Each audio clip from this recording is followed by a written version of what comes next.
ডান হাঁটুটা একটু সিরিয়াস পর্যায়ে চলে গেছে এখন। হুম, ওই দুই হাড্ডি তো মাঝখানে ফাঁকা থাকে, ফাঁকাটা বন্ধ হয়ে গেছে।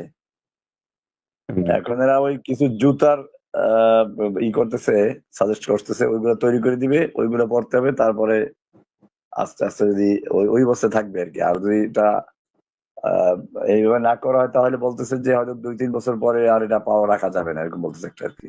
হ্যাঁ, বাহ। তাহলে এটা কি আহ, থেরাপি নাই এটার জন্য?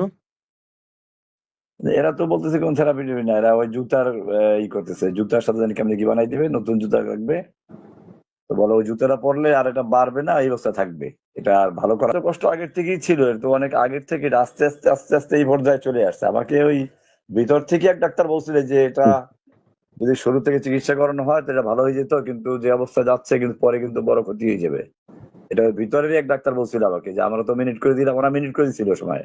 আচ্ছা। কিন্তু ওই যে সুব্রত বলা তো আর পাঠায় নাই কাউকে, আমাদের তো সব বন্ধ করে দিল না চিকিৎসা। জি, জি। তো এরপরে ওই ডাক্তার বললো যে এটা চেষ্টা করেন জামিন চলে যাওয়ার জন্য, নাহলে কিন্তু পাওয়াটা ক্ষতিগ্রস্ত হয়ে যাবে। তো সে আগেই বলছিল।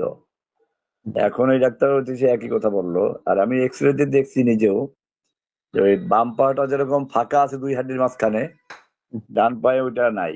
আচ্ছা, অন্যান্য গুলো আছে, ওগুলো পরীক্ষা নিরীক্ষা চলতেছে। ওই যে লিভারে কিছু সমস্যা ছিল, ওটা পরীক্ষা দিছে, এখন পরীক্ষার ফলাফলটা এখনো আসে নাই।